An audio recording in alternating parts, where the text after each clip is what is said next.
Les infos, Hélène Roussel. 2 Français contaminés par le coronavirus dans l'Oise. L'un est mort la nuit dernière, l'autre est dans un état très grave au CHU d'Amiens. Ces 2 hommes n'avaient pas mis les pieds en Chine, en Italie ou dans une quelconque zone infectée et par conséquent ont mis du temps à être diagnostiqués.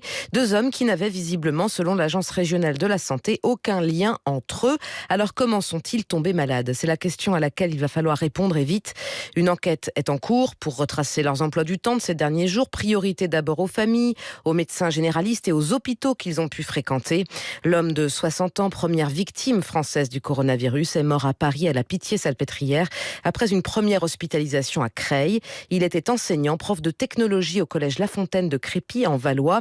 Alexis Morel, que va-t-il se passer désormais dans ce collège ? Les élèves sont de retour de vacances lundi prochain. Le collège Jean de La Fontaine, où enseignait ce professeur de technologie, envoie dès aujourd'hui aux parents d'élèves et à ses collègues une information précise sur la marche à suivre. Les 4 classes de 6e et 4e de cet enseignant sont particulièrement concernées. Ce professeur n'avait pas fréquenté son établissement depuis le 12 février, début de son arrêt maladie.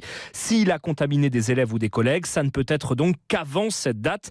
Compte tenu du délai d'incubation de 14 jours, seuls doivent se faire connaître ceux qui ont développé des symptômes avant le 25 février inclus.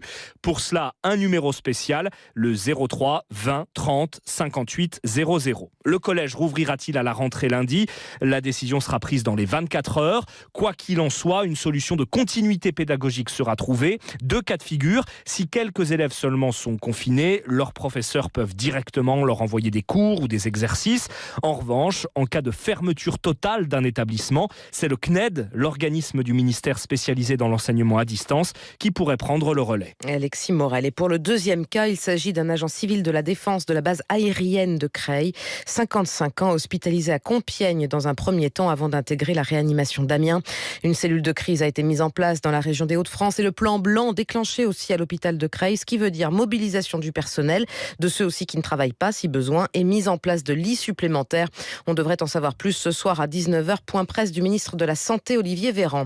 Olivier Véran qui n'a pas de doute en revanche sur le foot. Pas question d'interdire le stade ce soir aux 3000 supporters de la Juventus qui viennent voir le match de Ligue des Champions face à Lyon, 8e de finale. Turin, dit le ministre, n'est pas dans la zone rouge, certes. Mais l'Italie, avec ses 12 morts et ses 300 cas, pose quand même quelques questions jusque dans les rues de Turin, où cette décision de la France n'est pas toujours très bien comprise. Reportage de notre envoyé spécial, Mathieu Mondoloni. Tout est prêt pour suivre le match de ce soir, mais ce sera en famille, devant la télé, à la maison, explique Attilio, qui ne comprend pas l'autorisation donnée aux supporters turinois de se rendre aussi nombreux à Lyon. Ça paraît évident que la santé est beaucoup plus importante qu'un match de foot. Tout ce qui est spectacle, on peut le décaler à plus tard. On pourrait même prolonger exceptionnellement la compétition, par exemple. D'autant que plein de choses sont désormais interdites. Dans le Piémont et évidemment ici, dans sa capitale, Turin, pas de match de foot, comme dans toutes les régions touchées par le coronavirus. Donc autorisé en France, ce qui est interdit en Italie. Massimo trouve ça aberrant. C'est totalement contradictoire, explique-t-il. Ça n'a aucun sens, ni aucune logique. Ce supporter de 53 ans ne comprend pas que les tifosi puissent sortir d'Italie et risquer ainsi de propager le virus. Finalement, c'est un Lyonnais croisé par hasard dans la rue qui se montre le plus compréhensif. Empêcher l'avenue des supporters turinois ne changera rien, dit Patrick, médecin en vacances à Turin. De toute façon, on n'y échappera pas. Piémont, je pense, est plus concerné. Enfin, il y a probablement des cas non connus. Donc on est peut-être porteur du virus tous les deux. Absolument, vous êtes très proche de moi, là. Attention à vous. Une proximité qu'il sera beaucoup plus difficile d'empêcher ce soir lors de la rencontre, que ce soit entre joueurs sur la pelouse ou entre supporters dans les tribunes. Mathieu Mondoloni et Fabien Gosset à Turin pour France Inter. Dans le même temps, voici que le match du tournoi Destination, c'est du rugby cette fois, Irlande-Italie, qui devait se jouer le 7 mars prochain à Dublin. Elle lui reportée, décision des autorités irlandaises aujourd'hui. Et on l'apprend à l'instant, la dernière journée du carnaval de Nice, prévu samedi. Le feu d'artifice également prévu dimanche. Tous ces 2 événements sont annulés. C'est une annonce du maire de Nice, Christian Estrosi. Des nouvelles aussi des 33 voyageurs enfermés depuis ce matin dans un hôtel Ibis à Beaune, en Bourgogne. Le confinement est levé. Un homme dans leur groupe originaire de Hong Kong, mort de façon inexpliquée, mais les résultats sont négatifs. Ce n'était pas le coronavirus. Enfin, dernier mot sur le sujet. C'est la première fois qu'il y a plus de nouveaux cas quotidiens dans le monde qu'en Chine. Et Pékin, ça pourrait presque être ironique, s'empresse de mettre en en quarantaine désormais tous les ressortissants de pays à risque comme l'Iran ou la Corée du Sud. Dans le reste de l'actualité, on retiendra cette amende maximale contre la principale filiale crédit de BNP Paribas, la marque CTLM, condamnée à payer plus de 187 000 € pour pratiques commerciales trompeuses. Elle a vendu des prêts Helvet Imo sans jamais dire qu'ils étaient à haut risque. Quand Renault traverse la pire crise de ces 20 dernières années, Peugeot lui affiche sa pleine forme. Bénéfices en hausse et record pour l'an dernier à plus de 3 milliards d'euros. Les actionnaires mais aussi les salariés devraient en profiter. On y reviendra dans le journal à 18h. Et puis cet appel en une du journal Le Monde. 14 ministres des Affaires étrangères européens demandent au régime de Bachar el-Assad en Syrie et aux troupes russes de cesser les combats dans la région d'Idlib. L'une des pires catastrophes humanitaires de ces 9 ans de guerre. Près d'1 million de civils sur les routes de l'exil. La lutte contre le terrorisme ne peut pas tout justifier, écrivent-ils. Ces cris aussi forts que ses coups. C'est une star du tennis qui tient sa révérence. La Russe Maria Sharapova, 5 titres du Grand Chelem, ancienne numéro 1 mondiale, annonce sa retraite dans une tribune à Vogue et Vanity Fair. Enfin, sa maison est en carton, les escaliers sont en papier, ça vous dit sûrement quelque chose. Pirouette Cacahuète, l'auteur de la célébrissime Comptine est morte aujourd'hui. C'est France Bleu Maine qui nous le dit. Gabrielle Grandière avait 99 ans. Côté club sur France Inter, 3 heures pour faire le tour complet et en live de toute la scène française d'aujourd'hui. Vendredi 21h, Laurent Goumard. Au programme, Louis Chédid, Laylo, Mokayesh, Sueur en dernière semaine de résidence et en set live, China's Man. Côté club. Retrouvez-nous pour l'enregistrement ce soir à Grande Contrôle Paris 12e, entrée libre et gratuite à partir de 19h.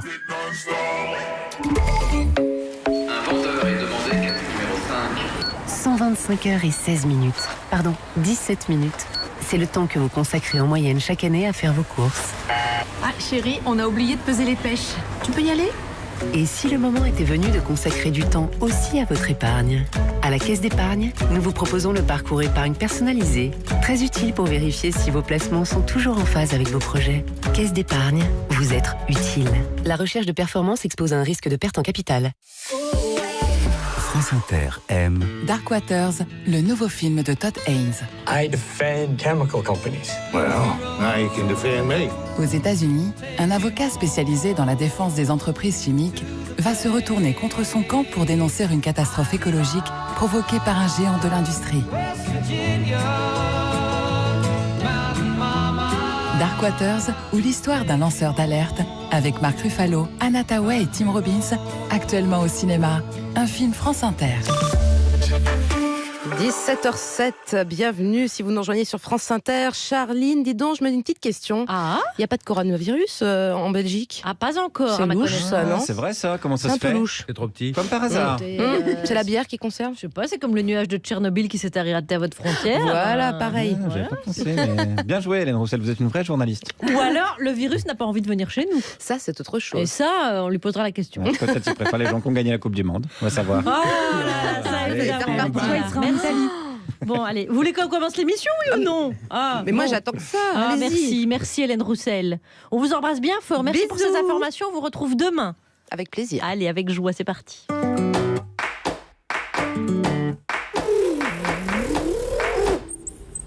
9h dans la cellule de crise de Par Jupiter. » Alors lundi, l'invité a annulé, on a dû le remplacer. Hier, notre invité était en retard. Alors aujourd'hui, on doit se préparer à quoi ? Ah, pas d'invité du tout. Voilà. Donc il faut se préparer à toute éventualité. Mais qu'est-ce qu'on fait alors ? Non mais au pire, moi je peux le remplacer, l'invité. Moi je l'imite à la perfection, Benjamin Tranier. Salut les beaufs ! Enfin, mais c'est hyper réducteur, il fait plein de personnages. Tranier, t'as Guillaume, t'as redoublé 2 fois le cours Florent. Non, attends, parce que c'est pas bête, ça laisse lui sa chance. Voilà. Si. C'est réglé les morues, pas de panique, papa est là. Mais enfin Guillaume, mais tu l'as même pas vu son spectacle. Bah tu vas quand même pas m'apprendre mon métier, moi je suis comme ça, j'improvise. Ça va y aller direct, s'inquiétez pas, comme papa dans maman. Oh, tu me fais flipper. Attends, parce que si tu te fais passer pour l'invité, Guillaume, il faut qu'on prépare tes réponses. Ah bah non, mais pour ça j'aurais qu'à écouter tes questions. Oh, vous me faites flipper. Ah oui. Ouais, bah alors je te donne les questions avant. Bah si tu veux, alors d'accord. Mais enfin, vous êtes en train de fabriquer une fausse émission là. Oh là là, ça va. Vous flouez l'auditeur. Mais l'invité n'avait qu'à venir, voilà. Moi je veux bien faire du direct, inviter des gens, mais alors laisse une heure d'antenne, puis ils se donnent même pas la peine de venir. Mais alors comme ça, il y a même plus de respect, il y a plus de protocole, genre on s'engage plus, on annule comme ça, la légère. Attends, Charlie, il a pas annulé en fait, Tranier. Ouais, t'as juste dit qu'il fallait se préparer à toute éventualité. Bah oui. Ah oui, c'est vrai, j'avais oublié. Bah, ouais, n'empêche que t'étais prête à pipoter une émission. Et oh, ça s'appelle le principe de précaution, ok? Eh ben, qu'est-ce qu'elle a, maman? Elle a ses menstrues.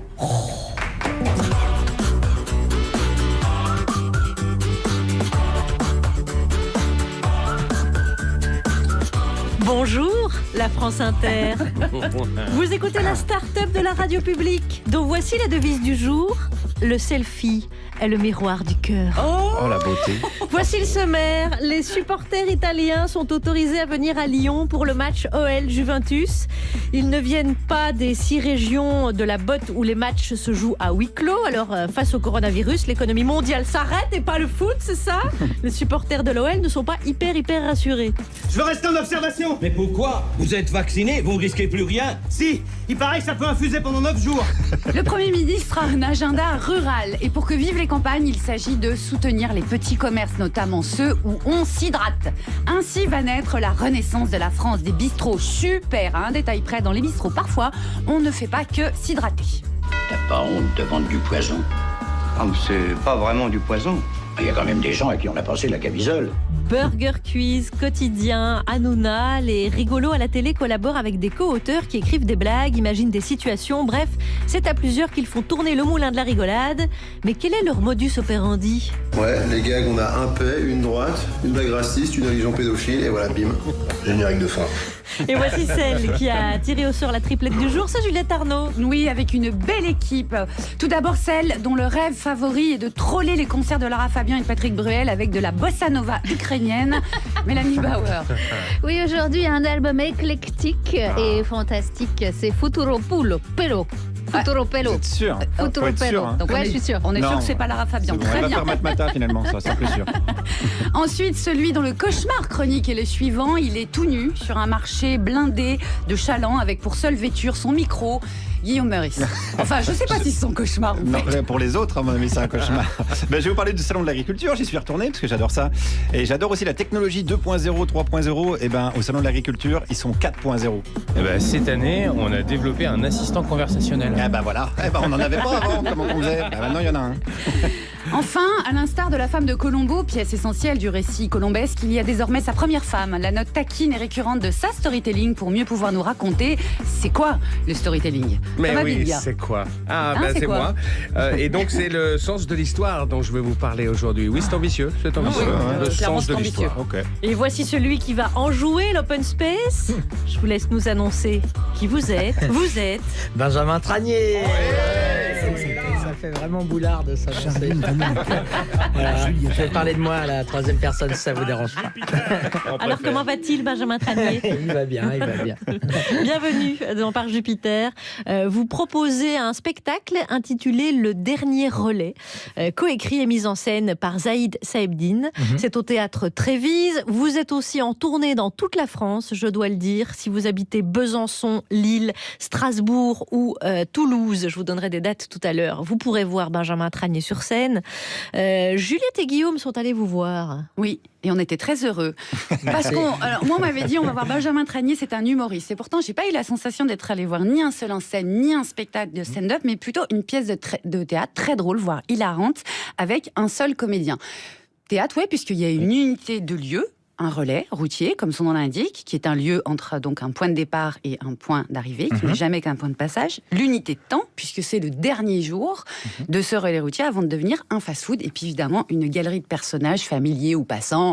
L'ivrogne qui veut absolument savoir qui a uriné dans sa bière, une prostituée d'un autre âge, un zadiste, un régisseur d'Eros Ramazzotti, et une habile déambulation entre le rire, t'as de la chance que je me sois coupé les ongles des pieds, sinon je t'aurais poignardé, un soupçon de mélancolie, parce qu'un relais, c'est un endroit où l'on peut, et je vous cite, ne rien dire sans se sentir seul.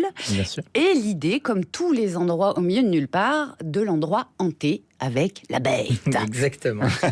Oui. Alors c'est pourquoi très bien résumé. Ne pas avoir cédé à la mode? Du stand-up? Ouais. Parce qu'on rappelle, pour les gens ne vous voient pas, mais vous êtes un très jeune homme. Vous avez oui, j'ai 31 ans, oui, depuis peu. Ouais. Voilà, non, oui, je sais pas. J'avais fait du théâtre avant, en fait. Et ça m'a toujours plu le théâtre et pas trop le stand-up. Je n'accroche pas trop. Enfin, j'aime bien en regarder. Et je trouve que les Américains sont hyper forts, etc. Et je trouve qu'il y a... Justement, on peut les copier, là, c'est pratique. Ouais. Il y a tout, là. Du coup, c'est pratique. Mais en fait, non, je trouve que l'exercice est moins... Il est dur aussi. J'en serais pas forcément capable de le faire. Mais moins marrant. Moi, j'aime trop jouer des personnages. Alors, voilà. Mais le plaisir, il est... Vous pensiez au plaisir des spectateurs ou aussi au vôtre? Ah non, le mien. Ouais, parce que c'est ça qu'on ressent aussi. Oui, c'est totalement... pour moi que je joue au début. Moi, au début, je pensais jouer devant 4. Donc, je me suis dit, bon, autant se faire plaisir soi, et puis on verra si ça prend. Et il s'avère que ça plaît aux gens, donc je suis content. Mais oui, au tout début, je me disais, je veux pouvoir jouer cette pièce tous les jours sans être dégoûté. Ce qui peut arriver à beaucoup d'humoristes où, au bout d'un moment, ils disent, oh, j'en ai marre, ça fait 8 ans que je le joue. Il va passer à autre chose. Mais du coup, j'avais envie de me dire, un spectacle que tous les jours, je peux jouer et je suis content de le faire. Et du coup, voilà. Et il y a un décor aussi, ce qui est extrêmement rare dans un one-man show ou un seul en scène humoristique. Une blinde. Mais ouais. Mais alors, en plus, il a son rôle, le décor. Est-ce que vous pouvez nous le décrire un peu? Bien sûr. Alors, c'est vraiment le comptoir de bar et l'entrée du restaurant autoroutier. Donc, il y a une enseigne Amstel qui s'allume, une ardoise, une affiche des tripes de Caen, etc. Un très joli menu. Un très joli menu, effectivement, avec le fameux Dijon gourmand. Spécialité locale. On n'en dit pas plus. Voilà, on n'en dit pas plus. Et voilà, et c'est vrai que au début, je le faisais sans décor parce que je jouais dans un plus petit théâtre. Et comme j'avais vraiment la volonté de montrer aux gens que c'était vraiment plus une pièce qu'un one-man, je me suis dit, je vais me faire un décor. Et voilà. Et du coup, je suis parti sur un vrai décor. Mais je suis content parce que les gens qui ont vu sans décor et avec décor, ça marche quand même. J'avais un peu peur de ça. Un relais routier, c'est pas une idée de Parisien, ça? Non, c'est vrai. D'où qui vient alors? Parce qu'on s'arrête sur des aires d'autoroute, bien sûr. Enfin, quand je dis nous, je suis pas forcément parisienne, mais les relais routiers, il faut être routier ou travailler dans un domaine. Ou être radin et pas aimer payer le péage, c'est aussi ça. Du coup, voilà, nous, c'est un pan de l'histoire de la France, bien aussi sûr. Des routes de la France, des villages, des petites rivières qui coulent à travers. Tout à fait. Et voilà, je trouvais ça je trouvais ça plus intéressant qu'un autogrill. Donc, je me suis dit, c'est vrai qu'on entend moins en moins parler de ces restaurants autoroutiers. Je trouve ça un peu dommage. Et c'est vrai routier, alors qu'on y mange bien et c'est vraiment marrant. Et voilà, je cherchais un lieu de passage où pouvait y avoir un peu de tout le monde, quoi. Donc... Et ce genre d'endroit, il vous est familier parce que vous venez de Coulommiers, justement, qui n'est pas très très loin de la diagonale du vide. C'est vrai. Il y a un peu de ça. Et il y a aussi beaucoup de... nous, on traînait en J5 dans la famille. Et du coup, on est 5 enfants, donc on était tous dans le camtar. Et du coup, je sais qu'on faisait beaucoup de routes. On prenait pas beaucoup le train, on faisait plutôt de la voiture. Et ça faisait partie des stops sur le trajet. Donc voilà, il y a aussi de ça. Voilà. Il y a un côté nostalgie aussi. Alors, est-ce qu'en écrivant, vous avez fait gaffe à ce que ça fasse pas un peu vieille France? Est-ce que vous avez pensé à ça ou pas du tout? J'avais très peur, justement, comme je le commençais à Paris, que ça soit mal interprété et que je me moque. Que les gens se disent, les Parisiens disent, ah, c'est trop bien, c'est ça, c'est Pécor, effectivement, et tout. Alors que pas du tout. Moi, au contraire, je veux plus mettre en avant des gens qu'on met plus en avant. Et donc, j'avais très peur de ça. Et en allant j'ai joué en province mes premières dates. J'ai eu très peur où je me suis dit, imaginons ils vont pas comprendre, etc. que c'est vraiment plutôt pour eux un hommage pour eux, etc. Et là, les villages autour, quoi. C'est un peu la même chose avec les Deschiens quand ils ont commencé. Ils avaient aussi ce problème-là. Il y a des gens qui leur disaient, en fait, vous vous moquez des petites gens. Et donc la frontière n'est pas évidente à trouver. Oui, c'est très dur. Ouais, j'avais très peur et en fait pas du tout. Au contraire, les gens disent c'est trop bien. On parle pas souvent de nous, c'est souvent très parisien. Et du coup, ça me fait plaisir de me dire que moi qui vis à Paris, au moins quand je joue en province, on me dit pas ça va le parisien, quoi. Donc je suis content. Benjamin Tranier et son dernier relais, vous pouvez notamment le voir les 5 et 6 mars à Besançon, le lendemain à Boulogne-Billancourt, le 19 mars à Arles, les 20 et 21 mars à Marseille, entre autres. Benjamin Tranier est avec nous. On va écouter Durand Jones and the Indications, Morning in America. Parce qu'en Amérique, il y a aussi des relais qui se font racheter par des Burger King. C'est vrai.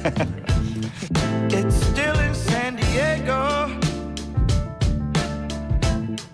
You can hear a baby cry as the trains in New York City roll thunder down the line. The teachers rise in Richmond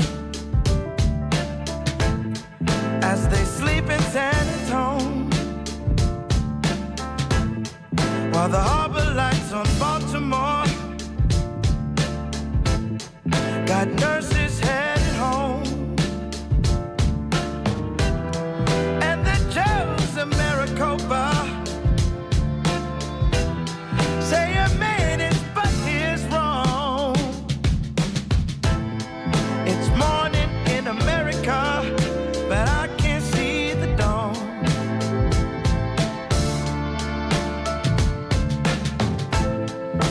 Congressmen in Washington receive their brief and brew, while Letty fills the pipelines in a Detroit County school. And I think of my grandmother, how she told me to be strong. It's morning in America, but I can't see the dawn.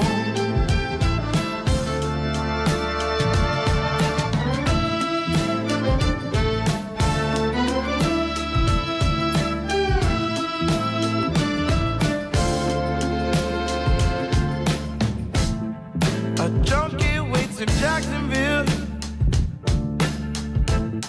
prescription for the pain. That's what the doctor ordered. Come screaming through the pain. And in towns across the country, it's color that divides. When in working men and ladies, we could find our common side.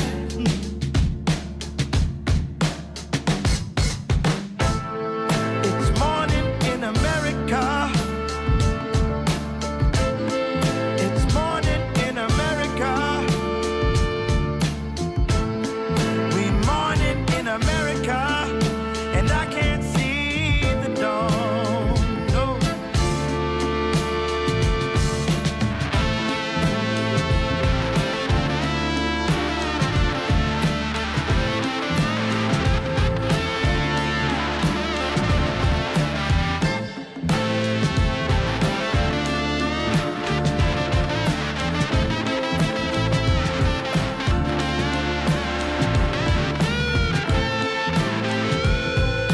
Vous écoutez France Inter par Jupiter. Quelle bonne idée. C'est beau. Vous êtes là, nous aussi, et Benjamin Tranier est avec nous. Pour l'entourer, Juliette? Alors pour l'entourer, franchement, c'est les meilleurs. Ouais, là, c'est moi qui les ai aujourd'hui, réunis. coup de bol, hein, parce que vraiment, Mélanie c'est vrai, Bauer, ouais. Guillaume Meurice et Thomas Bidga. Bah voilà, on finit par le meilleur. Allez, place à l'information. J'en ai marre des réseaux sociaux, les réseaux sociaux, les réseaux sociaux. C'est qui les réseaux sociaux? Mais il y a tellement de cons. Le journal de presque 17h17. J'ai craqué. Et on commence par les titres. Oui, dans ce journal, on parlera du débat du coronavirus. Oui, on parlera donc de catastrophe sanitaire. On parlera aussi de Michel Houellebecq. Oui, on parlera donc de catastrophe sanitaire. Et on parlera de slip et de Patrick Bruel. On parlera donc de catastrophe sanitaire. C'est comme ça. Et on commence par la politique. Nicolas Turquois, le co-rapporteur du projet de loi sur la réforme des retraites, il était hier à l'Assemblée pour justifier le choix de 1975 comme date d'entrée en vigueur pour la réforme. Oui, c'est ça. En fait, initialement, nous avions pensé 1976. Monsieur le ministre, en 1976, avait un choix. Moi, j'avais un choix. Moi, je me rappelais de 1976 pour la chanson Gabriel. Et monsieur le ministre, c'était plutôt pour Dancing Queen. Ah, voilà, d'accord. Visiblement, ils ont longtemps hésité avec 1987, non? Ah bon, pourquoi 87? Bah, c'est l'année de Viens boire un petit coup à la maison, a priori.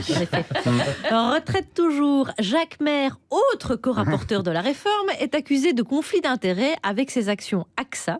Et il va saisir le déontologue de l'Assemblée nationale. Quoi? Le déontologue de l'Assemblée nationale? Bah ouais. Attendez, c'est le même qui donne des cours de méditation à Finkielkraut? Oui. Le dresseur de licorne, là, on parle de lui. Ouais, d'accord. Un emploi fictif, quoi. Voilà, on enchaîne? On enchaîne, okay. Alors, vas-y. Coronavirus, à présent, la peur de l'épidémie a forcé l'arrêt du tournage de Mission Impossible 7. Dommage qu'il ne soit pas apparu en 2006, on aurait peut-être échappé au bronze étroit. Municipal, à présent à Nantes, le directeur de campagne de la liste Rassemblement National serait lié à des néo-nazis qui ont agressé une militante LGBT. Oui, et alors? Bah, Guillaume, mais c'est très grave. Non, bah attendez, parce que si on doit parler de tous les candidats RN qui sont liés aux néo-nazis, on va pas s'en sortir, quoi. C'est pas faux. Bah oui. La France Insoumise, alors, a mis un chat sur la liste pour les municipales à Rennes. Oui, alors plus précisément, c'est une chatte qui est candidate au municipal. Benjamin Griveaux regrette d'avoir retiré sa candidature. Voilà. Il en est où le co-rapporteur du projet de loi sur la réforme des retraites? Nous nous sommes dit que 1976 allait rappeler un mauvais souvenir aux députés Joannico et les poteaux carrés de Saint-Étienne. Donc nous n'avons pas retenu 76. L'année d'après, nous avons hésité avec 1983 et la victoire de Yannick Noah à Roland-Garros. D'accord. Attendez, c'est bien les mecs qu'on paye pour voter des lois, ça? Ouais. D'accord. Et le déontologue, il est pas là, il est toujours pas là. Non, s'il est parti acheter un peigne pour Jean-Michel Blanquer. Ah, d'accord. C'est lui qui fournit le shampoing pour Michel Houellebecq aussi. Voilà, c'est ça. On enchaîne, allons-y, allez. On apprend dans le journal Le Monde que l'industrie de la mode est aussi polluante que les transports maritimes et aériens réunis. Ouais, donc si vous voulez continuer à prendre l'avion, allez-y, mais à poil. D'ailleurs, on continue dans le thème avec une étude IFOP parue dans Le Point. À peine 3 hommes sur 4 changent de slip quotidiennement. Ça veut dire donc qu'un homme sur 4 ne change pas de slip? Oui, mais les chiffres changent les jours où Patrick Bruel a massage. Ah bah oui, donc c'est un peu c'est le bordel. Alors, j'ai lu l'étude, effectivement, ils ont même poussé le vice jusqu'à faire une corrélation entre le vote et le changement de sous-vêtements. Et les moins propres sont... les électeurs de François Fillon. Voilà, véridique, hein, comme quoi ils sont plus balèzes pour blanchir de l'argent que pour blanchir des slips. Mais est-ce qu'on peut aller voir une dernière fois le co-rapporteur du projet de loi sur la réforme des retraites? Bah, bien sûr. 1993 était une très bonne année dans le Bordelais. Mais à la fois, les députés bourguignons et la députée Bourguignon allaient risquer d'être concernés, donc on a évité. Ouais, donc visiblement, il leur reste quand même pas mal de Bordeaux 93. Prise de son dans l'hémicycle et non pas à la buffette de l'Assemblée. Non, c'est vraiment directement dans l'hémicycle. Le rappeler. Il est 17h26 à Coulommiers. Dont vous êtes originaire, Benjamin Tranier, et où vous jouez le 13 mars votre spectacle Le Dernier Relais, coécrit et mis en scène avec Zaïd Saebdine, qui nous rejoindra sans doute tout à l'heure, puisqu'on va parler des co-auteurs dans l'humour. On va aborder ce premier sujet avec vous tous. Dans le nord de l'Italie, qui est touché par le coronavirus, des matchs se jouent à huis clos, des matchs de foot. Alors la venue de plus de 2500 supporters italiens ce soir à Lyon pour le match OL-Juventus provoque quelques inquiétudes. Petit pont au-dessus du coronavirus, on peut dire. Une pensée pour le personnel à bord de l'avion qui transporte quelques supporters italiens, pour ceux qui sont venus en avion. Ici tour de contrôle, quel est votre problème? Mon copilote qui est assis juste à côté de moi, tous et à la guédille au nez. Avez-vous entendu? Écoutez, commandant, donnez-y une petite choc de sirop bâclé, tout va bien aller. Hey, le Jouf! Qu'est-ce qui te dit que c'est pas le SRAS, la grippe aviaire, le virus du Nil ou encore pire, le H1N1? Commandant, restez calme, s'il vous plaît, là, restez calme. Non, je ne reste pas calme. Mon cockpit est contaminé par des milliards de germes gluants invisibles à l'œil nu, qui risquent de muter à tout moment à un virus mortel qui pourrait me foudroyer, ce qui mettrait automatiquement la vie de tous mes passagers en péril. C'est les têtes à claques qui nous viennent du Canada, enfin du Québec évidemment. Les supporters viennent du Piémont. C'est une région qui est épargnée par le virus où les matchs se jouent normalement. Donc il n'y a pas d'inquiétude à avoir. Pourtant, l'organisation du match fait polémique. Vous êtes un grand supporter de foot, si je ne m'abuse. J'aime bien, oui, j'aime bien le foot. Je me dis, est-ce que c'est une inquiétude supplémentaire quand on est il y a quand même 2-3 foot gogoles dans les virages. Il y a des petits cris de singe, des trucs comme ça. Apparemment, ça existe. Bon, si ça peut faire un petit écrémage là-dedans, bon, voilà, pourquoi pas. Ah oui, effectivement. Pour enlever ces 2-3 gaulements du stade, ça serait pas mal. C'est pas sûr que ça va marcher. Oui, non, c'est sûr, malheureusement. Mais vous pourriez vivre, les matchs à huis clos, vous allez le vivre mal, ça doit être, c'est horrible pour les joueurs en vrai, mais... Bon, j'avoue, je sais pas du tout comment est perçu le truc, mais moi, je pense que ça doit être, c'est un enfer. Puis là, c'est un match important. Alors bon, faut dire que Lyon, c'est là que ça devient grave. Si ça touche le foot, ça devient grave. Oui, bien sûr. Non, on rigole plus. D'ailleurs, on rigole pas du tout là depuis le début de cette discussion. Oui, c'est vrai. C'est très sérieux. C'est le foot là. On se posait la question pour les salles de spectacle, Benjamin Tranier. On a eu les grèves, c'était un peu pareil. Sauf que les gens étaient pas malades. Mais CGT coronavirus. Ouais, voilà, exactement. Mais c'était, après. C'était vraiment une période dure, ça, ce moment-là, parce que du coup, on avait beaucoup moins de monde, mais les gens riaient plus. En fait, les gens étaient vraiment contents. Ils avaient bravé tous les transports, ils avaient réussi à arriver sur place. Donc déjà, ils étaient contents d'être là.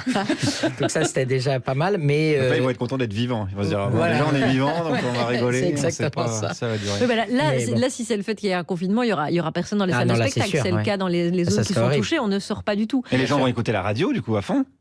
Mais vous avez raison. Mais vive le coronavirus. Enfin. Ça voudrait dire qu'on sera confiné à la maison de la radio aussi. C'est un autre problème. Ouais, je vois le souci, d'accord.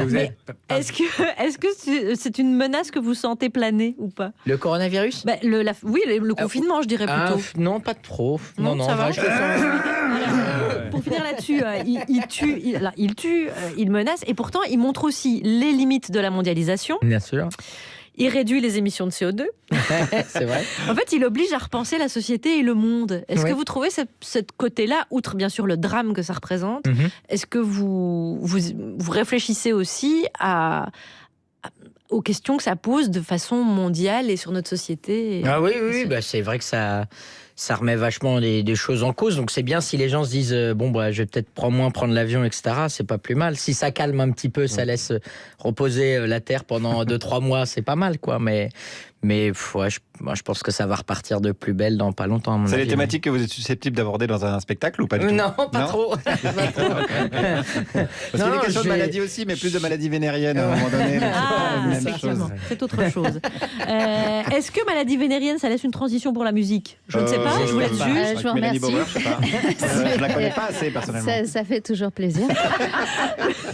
Alors, Mélanie Bauer, avec nous. Alors pour vous, Benjamin Tranier et nos chers auditeurs, je vous rassure, je vais très bien. J'ai cherché un disque à la fois festif, comme un après-match de foot, poétique, comme une chronique de Thomas Bidguin, irrévérentiel, comme un Meurice, et funky, comme une Juliette en goguette.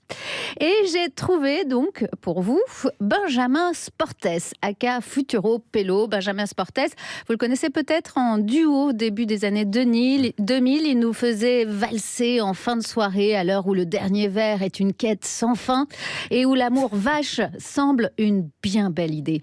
Sur un tube sexy de son groupe Sporto Contes donc. Approche. Tu sens mon talon aiguille? Je n'ai qu'un petit coup à donner. Ça te fait de l'effet, hein? Lèche maintenant. Lèche, c'est un ordre. Non, fais attention.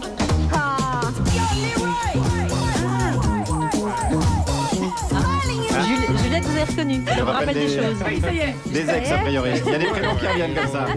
Jean-Philippe, Kevin. Sporto Contes, c'est donc le duo rythmique de Benjamin Sportes et de Nicolas Kantorowicz, respectivement batteur du groupe de rockabilly The Wanderers et bassiste pour les Vampas.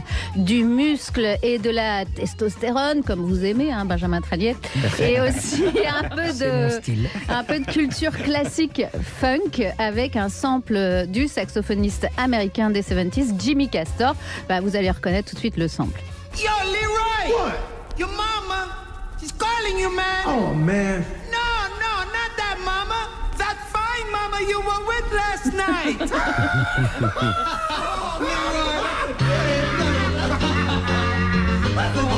C'est pas mal, Jimmy Castor, hein? Pas mal. Alors, Sporto Contes, ils étaient connus pour leur colère et leur prise de bec de mec, une bromance qui prend fin en 2013 après quelques concerts sur le ring et des pochettes de disques en gants de boxe et qui donne naissance à ce nouveau projet solo, Futuro Pello, le beat de Benjamin Sportes avec un premier album, A Bigger Splash, toujours funky et musique du monde, mais plus apaisé avec des paroles en français, en anglais et en espagnol. Pero que muestran y ocupan como el más pequeño, grandes por dentro, pequeños por fuera.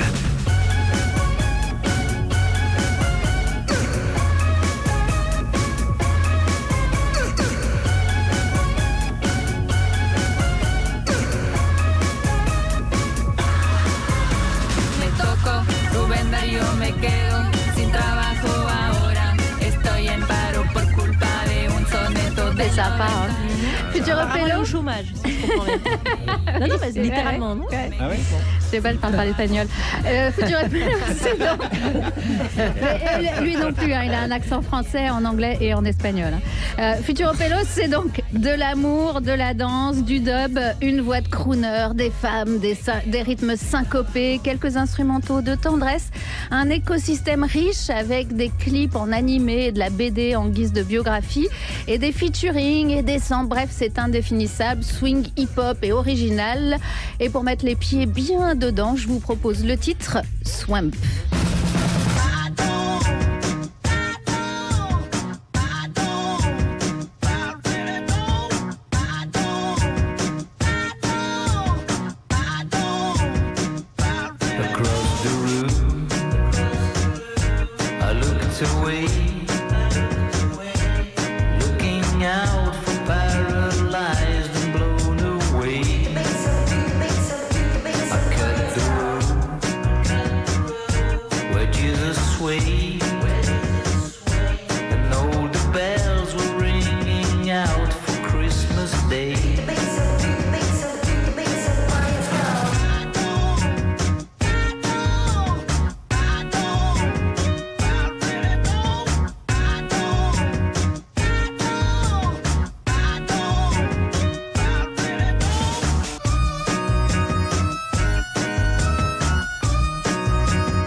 Futuropélo, premier album, A Bigger Splash. Et pour les Parisiens, une grande soirée de lancement de l'album, ce sera à la Boule Noire le 2 mars. Merci Mélanie Bauer, c'était une belle découverte. Ouais, Thomas Bideguin a pris note, Benjamin Tranier a apprécié.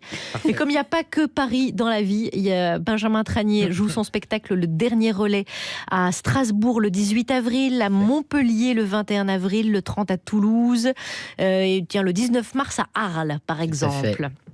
Guillaume Meurice, oui. Je vois que vous notez encore des choses sur votre chronique. Je finis là. ma chronique, voilà, Ouais. c'est bon. C'est bon. Elle est Ouais, prête. c'est Alors bon, allons-y. mais je suis retourné au salon de l'agriculture, figurez-vous, ce matin. J'adore ça, j'adore le salon de l'agriculture.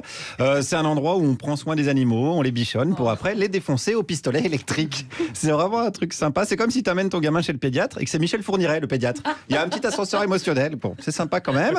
Alors, le salon de l'agriculture, c'est aussi les traditions et le terroir. Alors, quand je vous dis terroir, faut comprendre picole. Ah, c'est une petite astuce sémantique que je vous donne comme ça. C'est comme quand on vous dit, là, les gens sont un peu des connards, vous dites non, mais c'est des latins. Non, c'est des connards en fait, tout simplement. Donc le salon de l'agriculture, j'y étais il y a quelques mois et je vous avais parlé des vaches connectées et de robots pour les poules. Alors ça, c'était la tech 3.0. Accrochez-vous, parce qu'on est passé clairement au 4.0. Hein. Vous allez dans le salon, vous allez voir, c'est marqué partout 4.0. Et comme dirait notre invité Benjamin Tranier, vous n'êtes pas prêts. Cette année, il y a un super truc aussi qu'on a fait. On fait une petite scénographie sur Connecting Food. Ah, alors attendez. Donc là, en fait, ce qui se passe, c'est que une maintenant... petite scénographie sur Connecting Food. Donc voilà. Alors ça m'intéresse. Petite scénographie. Vous connaissez la scénographie sur Bah non. non, vous êtes ringard. Non, je vous ai vu, vous étiez à la cantoche de Radio France comme des gros nuls. Vous prenez des menus au staphylocoque doré, enfin de la merde. Alors là, petite scénographie, je vous explique, c'est des légumes, en fait, des légumes avec des étiquettes dessus, des codes à flasher avec son portable. Explication. On met en fait un QR code sur les produits. On arrive à remonter via nous notre système où on développe des systèmes d'information. On arrive à remonter à l'information de dans quel champ a été produite la carotte, à quelle heure elle a été récoltée, à quelle heure elle a été conditionnée. C'est une carotte connectée. C'est c'est d'une certaine façon des légumes digitaux. Ouais. Bah alors, vous connaissiez pas ça, les carottes digitales? Ça vous calme bien votre race. On va tous crever du coronavirus, mais on aura des légumes connectés. Alors pour faire vos courses, il faut évidemment un smartphone, parce qu'il faut scanner pour retrouver d'où vient la carotte. C'est pour vous dire si la confiance n'a pas du tout été rompue entre le producteur et le consommateur. Et là vraiment on retrouve ce que je préfère moi dans le capitalisme. Ils te pourrissent complètement un secteur en dégueulant partout, et après ils te vendent la serpillière et la petite pelle pour que tu ramasses. C'est malin, ça marche depuis des dizaines et des dizaines d'années. Donc là c'est le légume connecté si tu veux pas crever en mangeant des carottes, et ça marche donc avec tous les légumes. Mais on le fait aussi sur les choux et Connect Food le font sur tout un tas de produits. Il peut y avoir des choux connectés aussi. Il peut y avoir des choux connectés. Est-ce qu'il y a des petits pois connectés? Non, ça c'est plus difficile à faire. Ah, il faut des plus petits QR codes. Ouais, ça marche pas. Ça. On peut pas flasher les petits pois. Non, ça c'est dur. Vous voyez, il y a quand même encore de l'innovation possible. Hein. On peut aller plus loin pour les jeunes qui arrivent. Il y a une agriculture 5.0 vraiment à découvrir. Mais on garde les bases de l'agriculture, ce qui marche. Par exemple, la ferme des 1000 vaches. Hein, ça se passe bien. Donc ça, on garde. J'en ai causé avec un des représentants de la start-up Co-Farming. La ferme des 1000 vaches, ça se passe pas si mal que ça au niveau des bêtes, que ce soit la qualité de la traite, la qualité sanitaire. Il y a des logettes. Qu'est-ce que c'est des logettes? Les logettes, c'est les endroits où les vaches peuvent se coucher sur des petits tapis plus confortables et c'est beaucoup plus agréable que la paille en fait. Bah ça va, elles s'emmerdent pas les vaches. Bon, on a tort de dire que ces animaux-là sont maltraités alors. Alors maltraités, je sais pas. Il y a un doute, il y a un petit doute quand même. Je le dis, entassé dans un hangar, à bouffer de la merde gavée de médoc. Bon, on sait pas si la vache, elle va mettre 5 étoiles sur Airbnb quand même. Hein. Mais elle a des petits tapis. Elle a des petits tapis dans les logettes. On peut parler de goulag un peu confort quand même. Au KLM, comme on dit. Et les poules, elles sont pas bien dans leur petite cage, les poules? Une poule en batterie, en cage, même, il y a moins de mortalité que dans des poules en bâtiment ouvert. Parce que c'est pas toujours sympa entre elles, les poules. Donc là, c'est un peu plus sympa aussi pour ça. Donc là, finalement, on les enferme dans une cage minuscule et comme ça, elles sont tranquilles. L'avant, elles sont protégées des autres. Et alors, les poules? Ça vous arracherait le bec de dire merci quand même? Elles ont un putain de logement individuel, les poules. Alors nous, on est entassés à Paris dans des logements. Elles connaissent le prix du mètre carré à Paris, les poules? Ça commence à me gonfler, ça. Bon, alors voilà, tout va bien, pour résumer. Ouais. L'agriculture se porte bien. Et heureusement, l'avenir est assuré parce qu'il y a des jeunes élèves de l'agro Paris Tech qui étaient là. Pourquoi? Sensibiliser les gens justement à comment transitionner vers une agriculture plus durable. Comment on fait là, concrètement? Déjà on peut commencer par des petites actions qu'on peut faire nous en tant que personne quoi. Par exemple trier ses déchets, déjà c'est bien. Éteindre la lumière quand on part de la pièce. Faire pipi sous la douche. Alors ça peut être une solution. Moi j'en ai plein des solutions. Mais oui, venez tous à AgroParisTech. On a des conférences en plus régulièrement. Ça peut être hyper intéressant et hyper inspirant. On peut peut-être faire une masterclass. Mais tout à fait. Mais carrément que je pourrais donner des masterclass. Moi je suis un vrai écolo. C'est vrai, l'autre jour j'avais 300 mètres à faire là entre le Burger King et le concessionnaire de Hummer parce que je change de bagnole. Et les 300 mètres je les ai fait en métro. Hein, moi la transition écologique je suis en plein dedans. Oui, d'ailleurs comme tout le monde dans le milieu agricole. Tout le monde, que ce soit nous des étudiants ingénieurs ou les étudiants en école de commerce ou tous les citoyens, les personnes qui travaillent sont vraiment sensibilisés au fait qu'il faut qu'on transitionne doucement mais sûrement vers quelque chose de plus durable. Et ça, je pense que même les grandes entreprises d'agroalimentaire, de textile, etc. l'ont intégré dans leur manière de penser. Genre Monsanto, ils ont complètement intégré ça. Alors on va peut-être pas citer de nom. Si demain on vous propose un gros poste à Monsanto, vous faites quoi? Joker. Ouais, n'insultons pas l'avenir quand même. Hein. Au rythme où vont les choses, Monsanto sera peut-être demain la moins pire des sociétés de l'agroalimentaire. Donc bisous à tous ceux qui, pour soi-disant nourrir la planète, ne font que pourrir la planète. Merci Guillaume Meurice. Et demain, vous retournez encore au Salon de l'Agriculture? Non, demain, j'ai une petite surprise, peut-être du côté de la CFDT. Je ne veux pas vous spoiler. Non, spoilez pas, on est impatient de savoir. Merci Guillaume. Benjamin Tranier est en notre compagnie. En attendant la chronique de Thomas Bidguin, on va écouter Juliette Arnaud qui a choisi pour vous, Benjamin, un autre sujet. Oui, parce que le Premier ministre va délivrer l'attribution des licences 4. 10 000 en tout cas, mais pas pour tout le monde, hein, faut se calmer. Pour les petites communes de moins de 3 500 habitants. C'est que voilà, on redécouvre qu'un bistrot, c'est aussi un endroit de vivre ensemble. Et voici, en exclusivité par Jupiter, la première visite d'Édouard Philippe dans un de ses nouveaux lieux de vie. Bonjour monsieur, bonjour. Mademoiselle, bonjour. Bonjour madame. Bonjour. Ah, quel beau café. Quelle belle journée. Et toutes ces chaises, toutes ces tables bien alignées. Bravo. Et ce vin. Je suis sûr que celui-là, même si on le boit pas, il est encore bon. Oh, vous avez même un client dans le fond. Magnifique. Ça fait plaisir de voir des vrais gens. J'aime les vrais gens. Et je sais que le pays en est rempli. N'est-ce pas, Paul? Jean-Luc. C'est ce que je disais. Le trapéziste du tire-bouchon, Jean-Paul. Bravo, merci, bonne journée et vive le bistrot français. Il était bien, il était en forme, Édouard Philippe. C'était un extrait de Bref de comptoir, le film de Jean-Michel Ribes, et c'était André Dussolier. Alors, petite séquence, je m'instruis tout en riant. Licence 4, c'est pas qu'un groupe, c'est un concept qui a été inventé par le gouvernement de Vichy en 1941. Eh oui, et donc la licence 4, c'est un héritage de Vichy. Tu te rappelles ce que c'est que la licence 4 ? C'est ce qui permet à un établissement de vendre de l'alcool sans pour autant nourrir, donner à manger aux gens. Le gouvernement de Vichy avait fait ça pour lutter contre la décadence nationale. Et là, Édouard Philippe va refiler 10 000 de ses licences 4. Est-ce que vous pensez qu'il est pour la décadence nationale ? C'est pas une bonne question. Déjà, 10 000, ça fait 10 000 nouveaux lieux qu'il faut que j'aille visiter, déjà. Ça fait beaucoup. Oui, parce qu'on dit qu'il y a 36 000 communes en France, c'est ça ? Donc 10 000, ça commence à faire. Ça fait beaucoup, ouais. Et puis je crois même qu'il les donne, il les vend pas. Si. Ah ouais, il les vend. C'est vendu, mais après, D'accord. les gens n'ont pas le droit de les revendre comme ils faisaient avant. C'est-à-dire, chaque mairie le donnera. Mais ça pose quand même la question de l'alcoolisme, quand même. Voilà. Mais, et c'était là où je voulais vous emmener. Mais évidemment, alors ça c'est. Mais il faut voir les côtés positifs quand même des trucs, c'est que ça rassemble quand même pas mal de.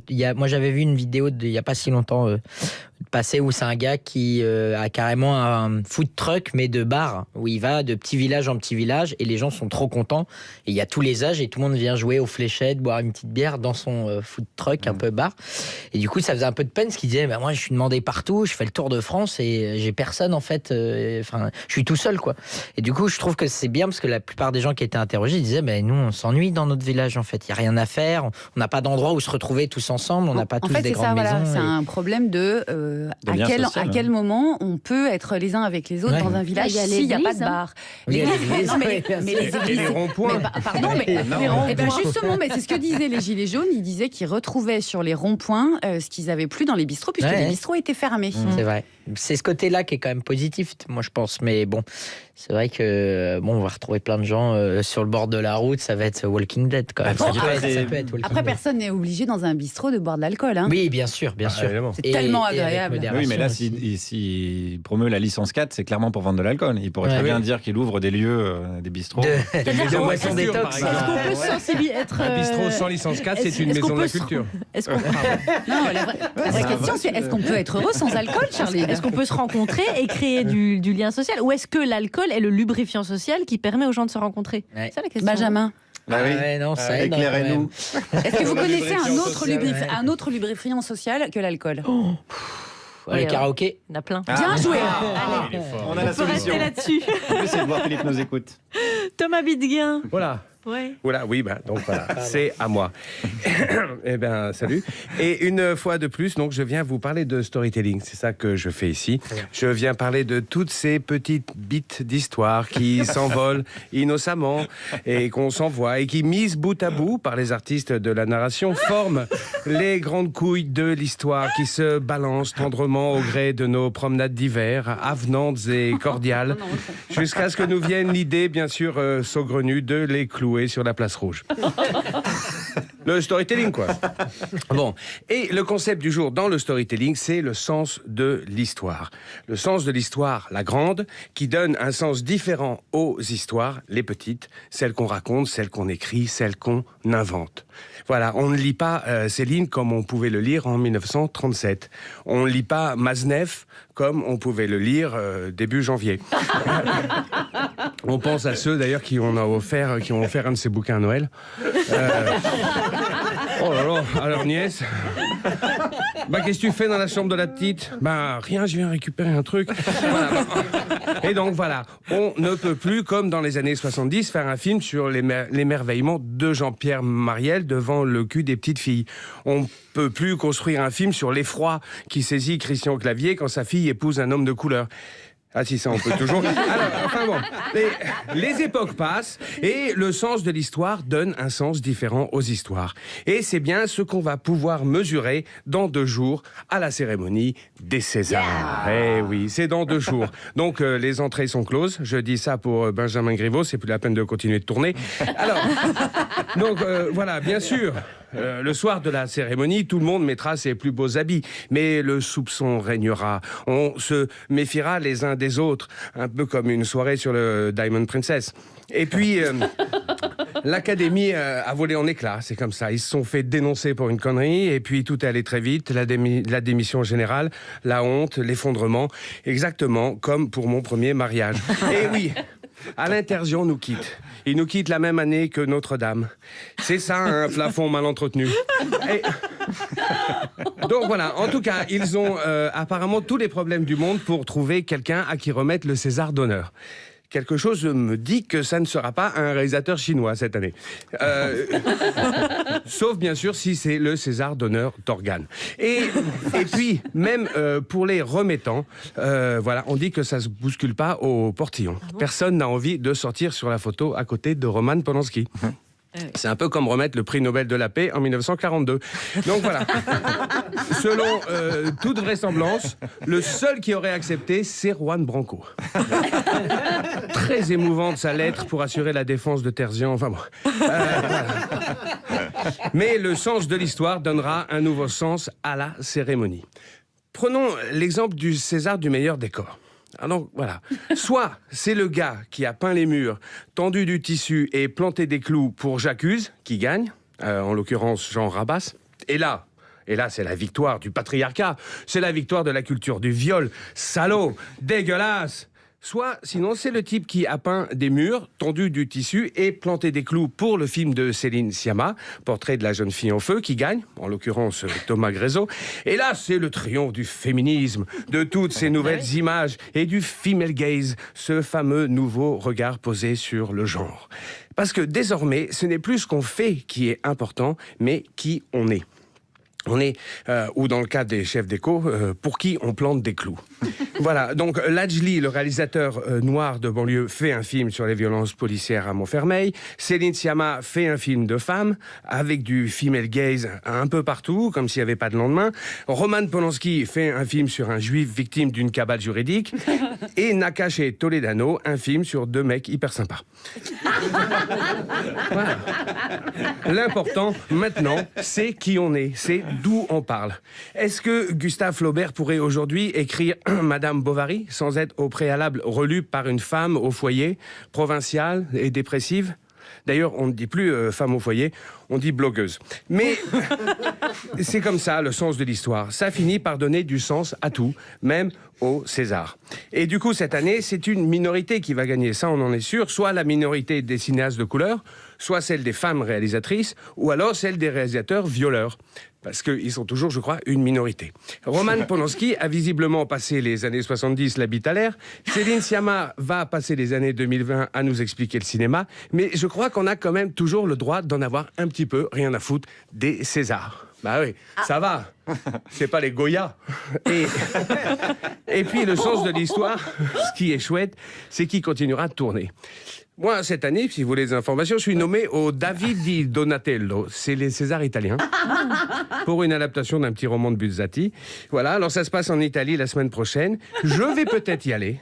Parce que là-bas, même si tu perds, tu peux quand même choper quelque chose. Thomas Videguin, vous êtes invité au César cette année ? Mais non, moi, je m'invite jamais. C'est pour ça. C'est dommage, Terzian, j'avais le ticket, puis là, non. C'est dommage que ce soit pas vous qui vous présentiez, parce que je pense que c'était bien parti. Merci Thomas Videguin. Chronique que vous avez écrite tout seul en tant que scénariste. Oui, elle a été relue par un avocat. D'accord, très bien. Parce qu'on va y venir justement sur la coécriture. Qui se cache derrière toutes les blagues à la télé, s'interroge Slate.fr, qui est parti à la rencontre des co-auteurs des vannes de Burger Quiz, de Quotidien ou de Cyril Hanouna. Des émissions à la production industrielle où beaucoup d'idées sont refusées, peu sont retenues, mais souvent à ce rythme, une aide est nécessaire. La preuve. L'autre jour, j'étais à ma banque pour déposer des chèques, quand tout à coup, le directeur de l'agence me reconnaît. Hey! Bonjour, monsieur Fletard, vous allez bien? Oui, ça va, je vous remercie. Dis donc, fais gaffe, tu perds ton slip. Ah, votre humour est merdique, vous êtes nul. Vraiment très nul. Ce jour-là, j'ai eu un gros doute sur mon humour en milieu bancaire. S'en suivit de graves problèmes pour moi. J'ai perdu toute ma crédibilité. Je peux vous garantir depuis cette expérience, je ne fais plus cette blague qu'en famille. Un message à caractère informatif de Nicolas et Bruno. Voilà pour ce sujet qui concerne aussi la radio, bien sûr. Nous aussi, pour cette émission, nous avons des co-auteurs. Alors, justement, vient de nous rejoindre à la table Benjamin Tranier, votre metteur en scène et co-auteur, oui. Zaïd Saebdine. Bonjour Zaïd.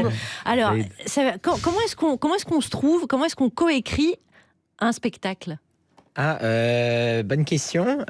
Comment s'est trouvé de blagues, je crois, il me semble, en plateau. Zaïd. Oui, alors en fait, on fréquentait tous les deux des plateaux d'humoristes, des petites scènes ouvertes. Où on jouait devant 5, quoi. Ouais, enfin, les plateaux d'humoristes à Paris, quoi. Ça veut dire, vous, Zaïd, que vous jouiez, vous étiez sur scène. Ouais. Oui, ça m'arrivait. Oh, c'était 10 minutes de bide, si ma mémoire est bonne. Je vous jure que c'est vrai. Un jour, c'est arrivé. Bon, ça n'a rien à voir, mais je me permets de le raconter. Je passe sur scène, 10 minutes de tunnel sous la Manche, un bide sans nom. Mais nous, ça me faisait marrer quand même. Benjamin Tranier passe derrière, et au lieu de faire son sketch, il fait 5 minutes sur le bide que je viens de passer. Voilà, mais du coup, le public a aimé apparemment. Ouais, je me suis sauvé comme ça. Et c'est comme ça que vous vous êtes trouvés. Mais vous, Zaïd, vous avez préféré rester dans l'ombre. Et vous, Benjamin, c'est comme ça que ça marche. Il y en a un dans l'ombre et l'autre dans la lumière. Oui. Ouais, après moi, c'est comme ça que j'ai commencé. À la base, j'étais auteur déjà. Oui, j'ai commencé en tant qu'auteur. J'avais un compte Twitter où je racontais des conneries. C'est comme ça qu'on m'a repéré. Et de fil en aiguille, en rentrant dedans, en commençant à fréquenter un peu les cafés-théâtres, etc., j'ai commencé à faire un peu de scène. Mais sinon, j'ai commencé en étant auteur. Ouais. Alors, une dernière question, parce qu'il nous reste peu de temps. Rapidement, l'article nous dit « Accepter le refus, c'est la base du métier ». Vous proposez beaucoup de choses et que Benjamin refuse ? Non.